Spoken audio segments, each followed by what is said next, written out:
Bonjour, bonjour, j'espère que vous allez bien. Donc, vous avez bien pu visionner donc lundi la table ronde. En tout cas, je vois que vous êtes nombreux à l'avoir regardée, que vous avez pu donc aussi voir le premier atelier, n'est-ce pas? Donc, la génération frugale, c'est-à-dire vraiment notre engagement volontariste vis-à-vis déjà de notre écologie et de l'écologie.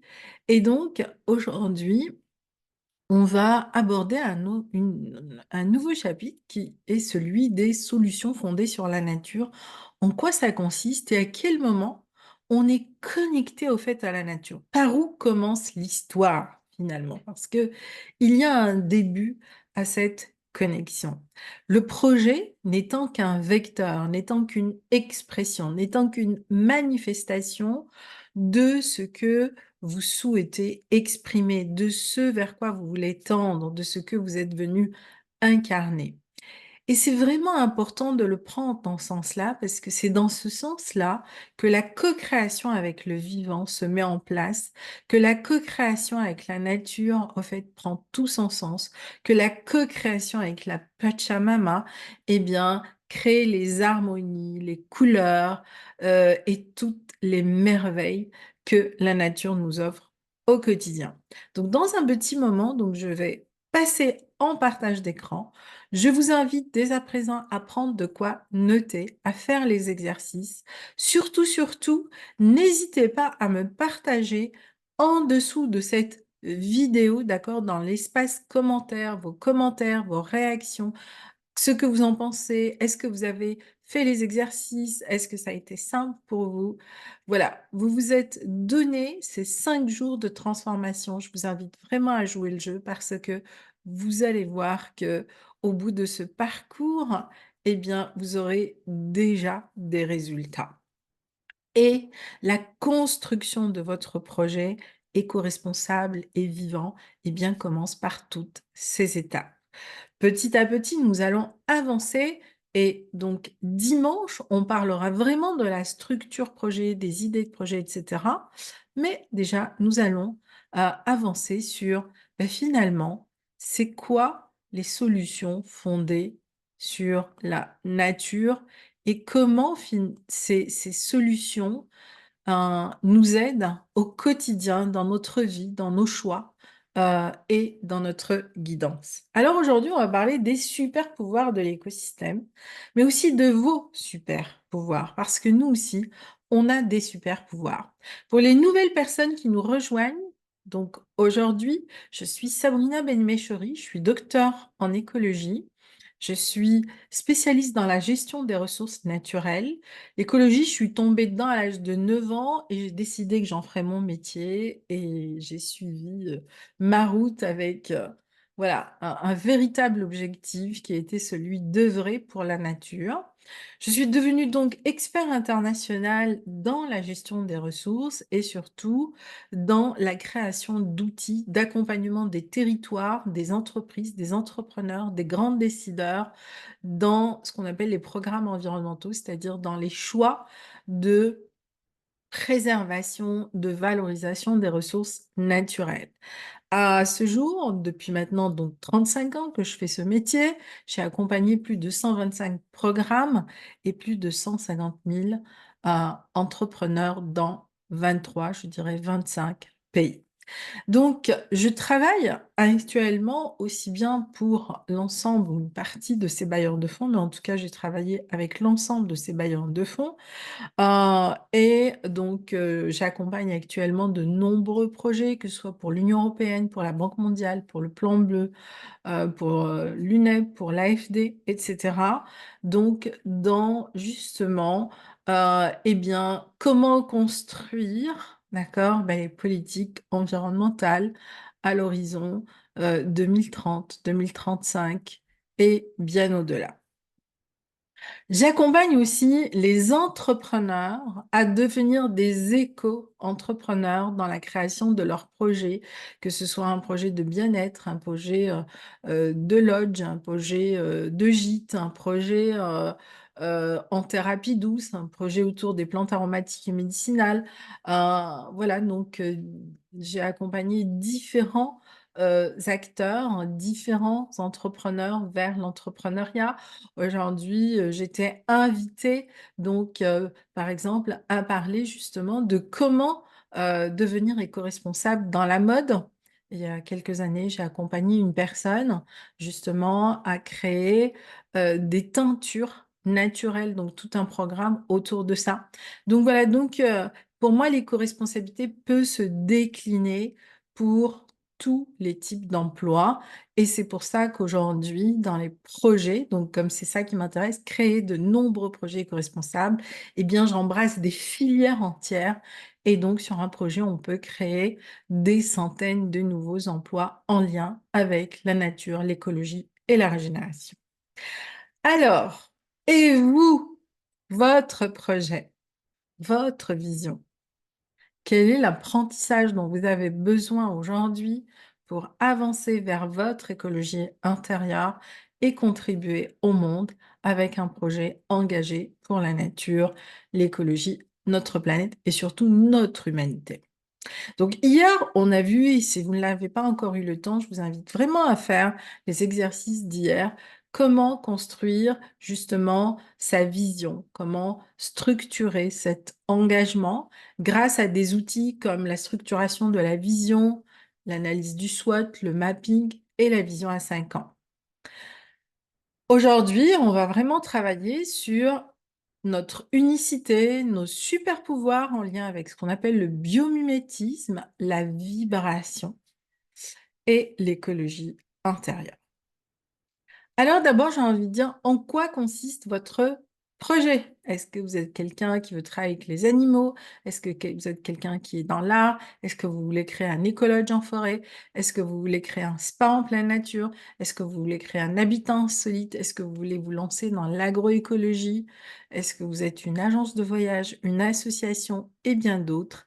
Eh bien, vous faites partie de la catégorie de personnes à qui je m'adresse à travers le projet de l'École internationale Éco-entrepreneur 5.0. Et au bout de 30 ans, donc, j'ai créé cette école parce qu'il me tient vraiment à cœur aujourd'hui de transmettre mon savoir-faire, de transmettre cette expertise qui est connue et reconnue au niveau international et qui m'a permis de hisser 4 destinations au rang mondial des destinations d'excellence, donc en Europe, en France et à l'étranger. Donc, voilà, c'est vraiment mon ADN, c'est dans ma fibre de vouloir partager aujourd'hui cela. Mais le chemin est loin d'être simple. Le chemin est loin d'être fluide. Nous vivons dans une société qui est pleine de contradictions. Nous vivons dans une société qui devient un voilà, de plus en plus angoissé, de plus en plus dans la peur du manque, la peur, du lendemain. Donc voilà, donc il y a énormément de peur actuellement dans notre société et cela crée beaucoup, beaucoup d'inconfort.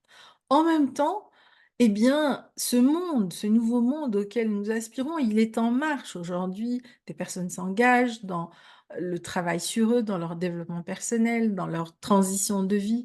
Bref, notre humanité est en quête de sens, est en quête de nouvelles trajectoires. Pour ma part, à l'âge de 9 ans, la trajectoire pour moi me semblait simple, c'était celle de la nature et de l'écologie.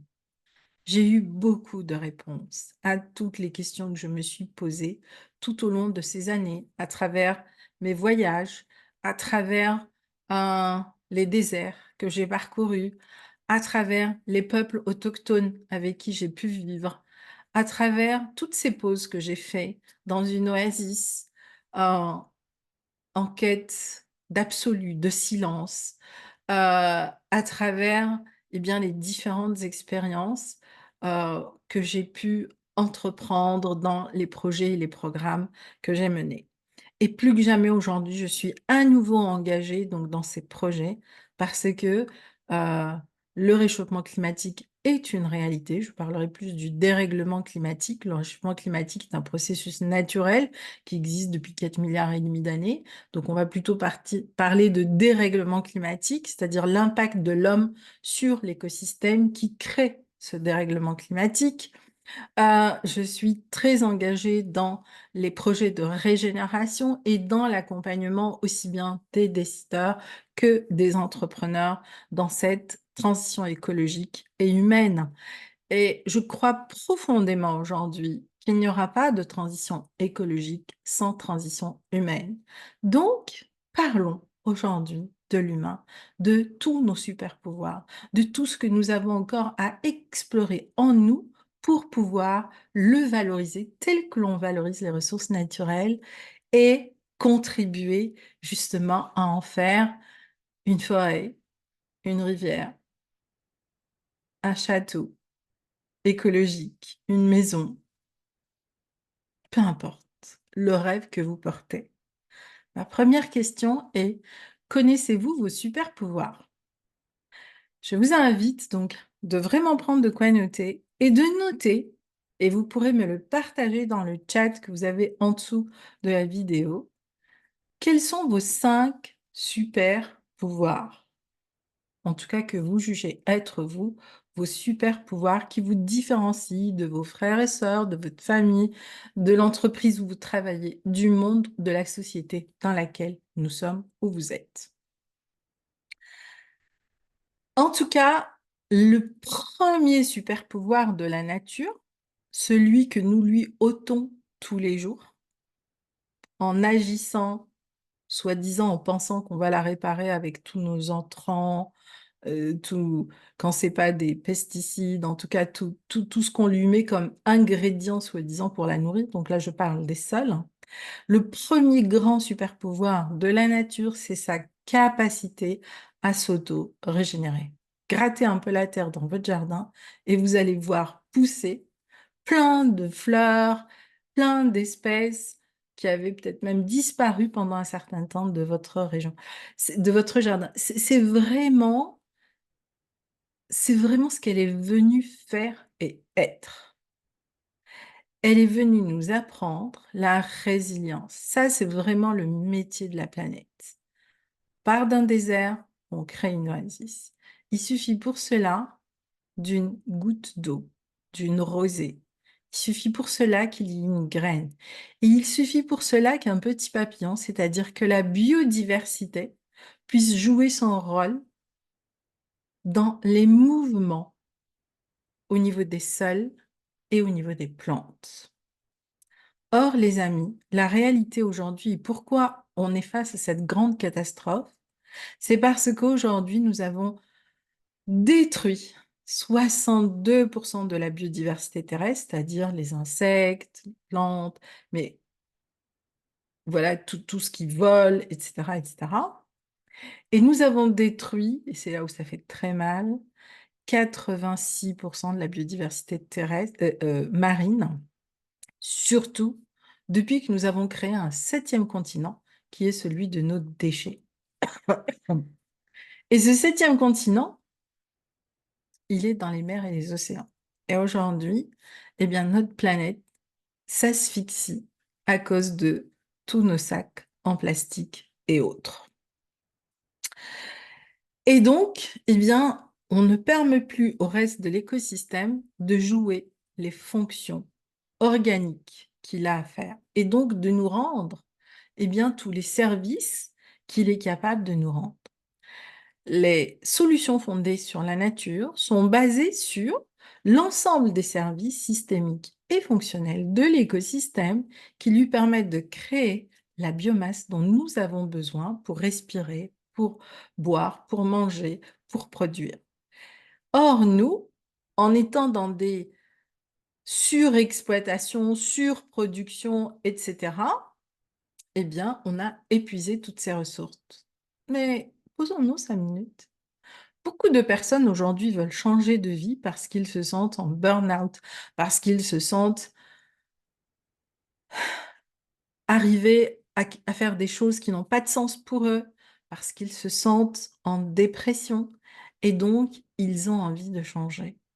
N'est-ce pas exactement la même chose que ce que nous faisons?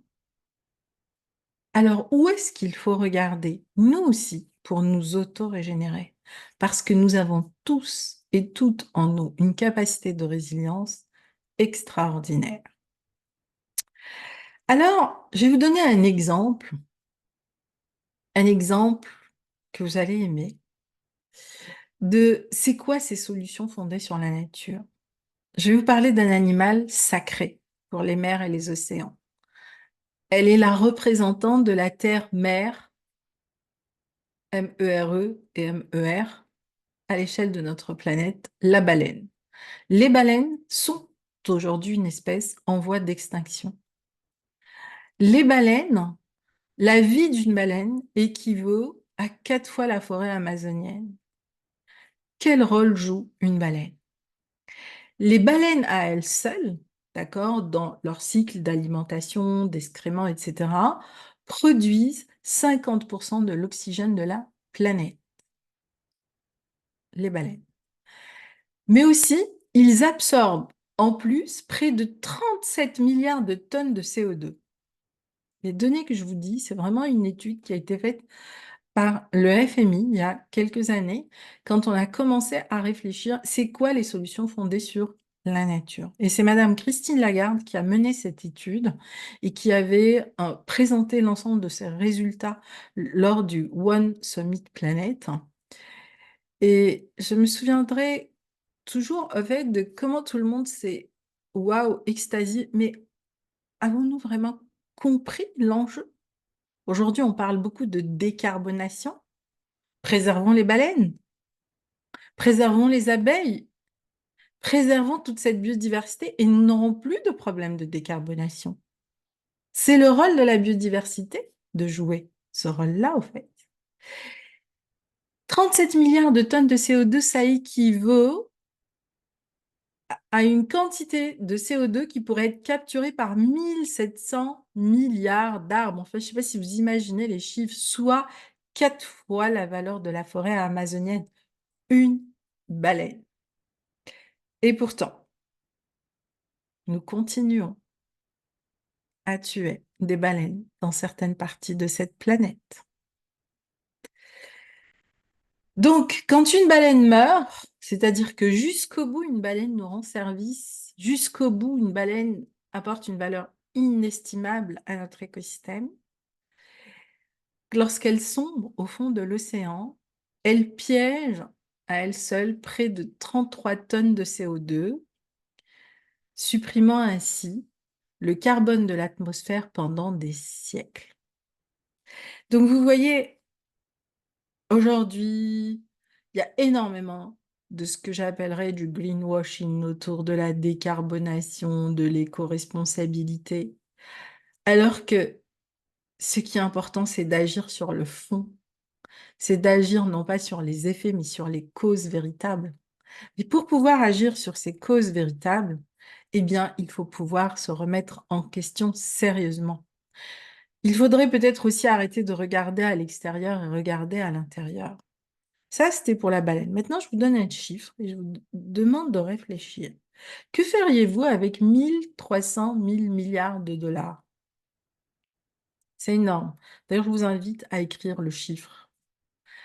Eh bien, 1300 000 milliards de dollars, c'est ce que nous donne la nature en service justement écologique, systémique, tout ce qui nous permet de vivre sur Terre tous les ans. Nous en gaspillons au moins 20 000 milliards, on ne sait même pas où ils vont, on les gaspille. Et ça, le rôle, c'est ce que fait la biodiversité terrestre. Donc aujourd'hui, il y a un véritable enjeu à préserver cette biodiversité, qu'elle soit marine ou terrestre. Et je n'ai parlé que des baleines. Je pourrais vous faire un workshop entier que sur eh bien, le rôle de toutes les formes de biodiversité dans notre écosystème et comment en détruisant eh bien, tous ces animaux, en détruisant leurs habitats, au fait, nous avons détruit notre propre habitat. Et cela au nom de quoi? Au nom de plus de confort, plus d'argent, plus de chiffre d'affaires, plus d'entreprises.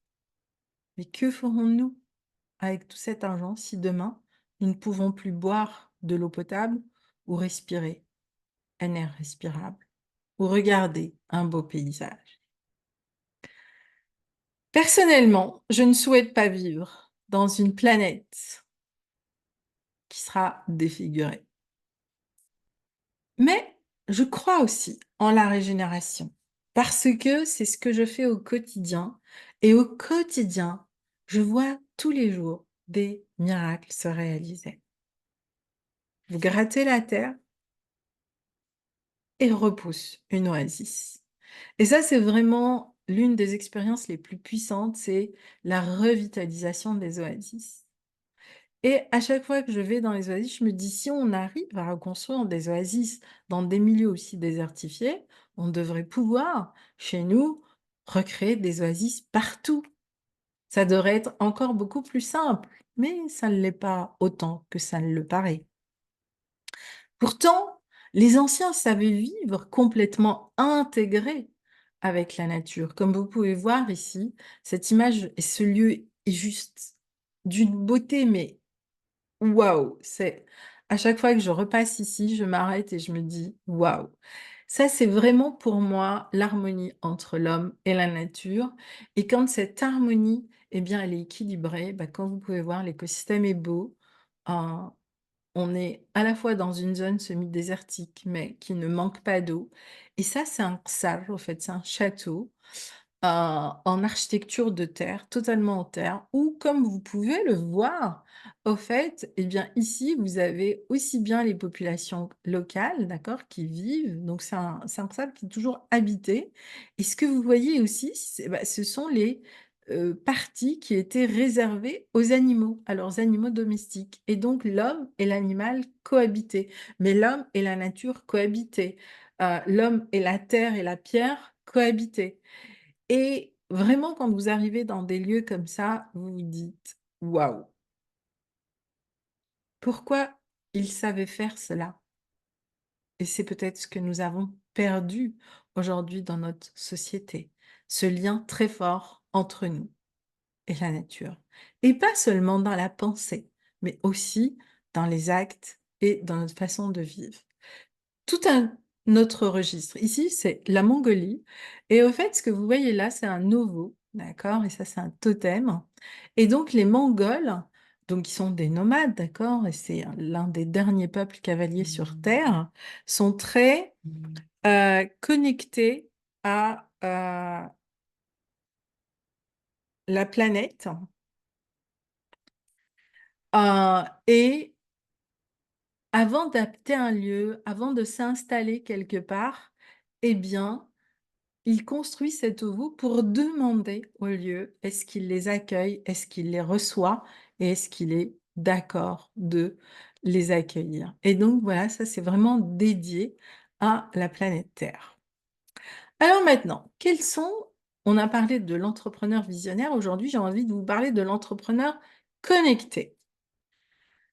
Votre écologie intérieure.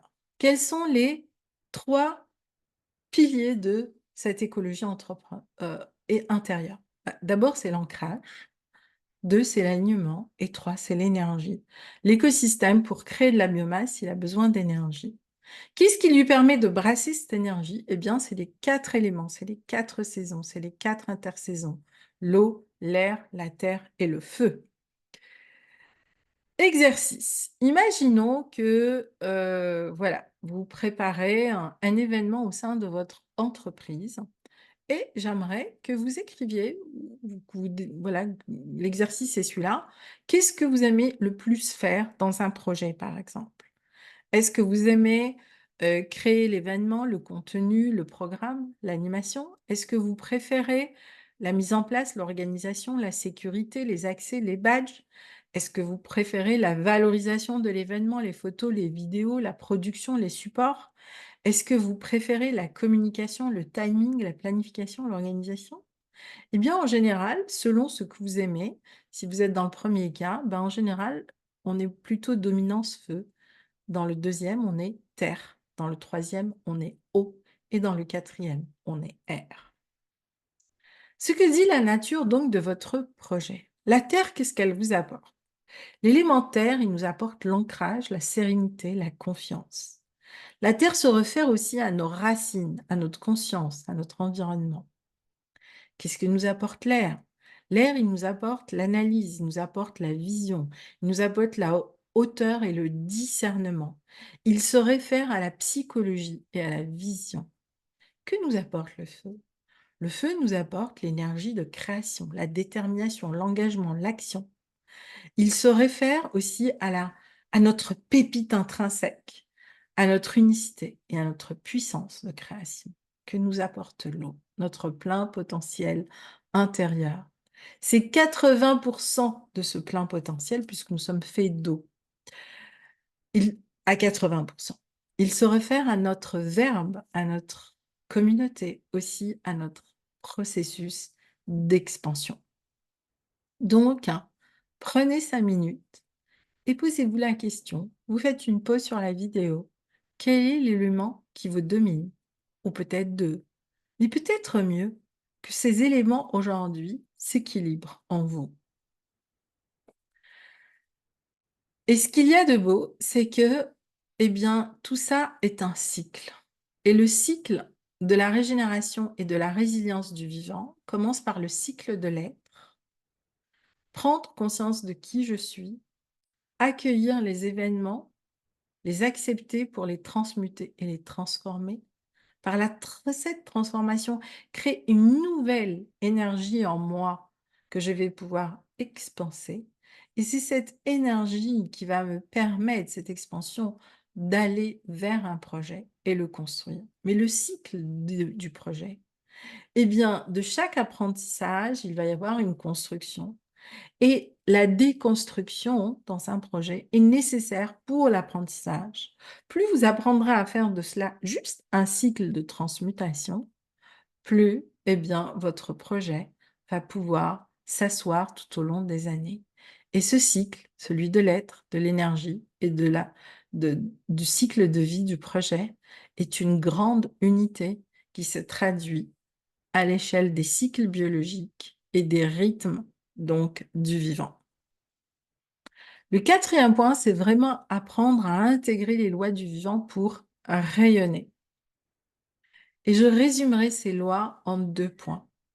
Apprenez à faire un pas vers la nature et elle en fera 1000 pour vous. Et j'aime beaucoup cette image parce que quand je la vois, elle est aussi là, en face, dans mon bureau. Tous les jours, je me dis, c'est pour ça que j'œuvre, mais je sais aussi que tout cela travaille avec moi au quotidien dans mes projets. Et enfin, votre ADN magnétique, d'accord? Donc la vibration, deuxième point, c'est vraiment la super monnaie de la nature. Parce que comment nous sommes connectés à cet univers? Par la vibration, par l'intelligence du cœur. Je dis souvent, la Terre n'a ni mental ni ego. À chaque fois que l'on est connecté à elle par notre mental ou notre ego, ni elle nous entend, ni elle nous voit, ni elle nous perçoit. En revanche, si nous vibrons ce que nous ressentons, si nous sommes alignés avec, non seulement elle l'entend, mais elle répond.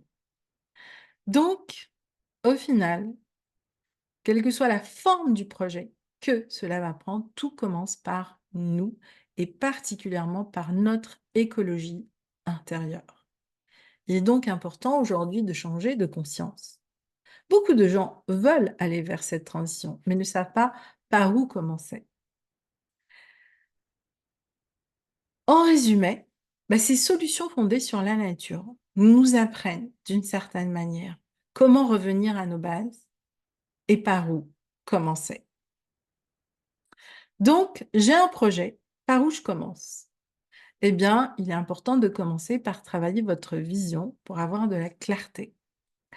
Le deuxième point, c'est en quoi vous êtes unique. Votre super pouvoir, c'est votre unicité, votre singularité. Quel est votre lien avec la nature et avec votre propre nature? Qui suis-je dans l'écosystème? En quoi suis-je légitime dans le projet que je propose? Quelle expérience concrète je propose aux autres à travers ce projet? Ai-je toutes les compétences pour me lancer dans ce projet? Maintenant, parlons de votre projet. Avez-vous une structure projet? Avez-vous une feuille de route? Avez-vous un plan d'action budgétisé à 5 ans? Parce que avant de vous lancer dans votre étude de marché, dans votre business plan, etc., eh bien, si vous voulez avoir une véritable structure de projet à l'échelle de l'écosystème, ça commence par se poser l'ensemble de ces questions. Je vous invite vraiment à prendre un moment et à répondre à ces questions. Si vous le souhaitez, vous pouvez me le partager, soit dans le chat en dessous de la vidéo ou par mail, tout simplement en répondant au mail que vous avez reçu lorsque vous avez eu ce workshop.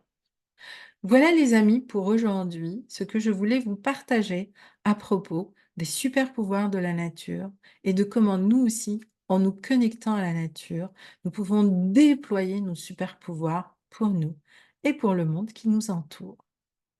Je vous souhaite une très belle journée et je vous dis à demain.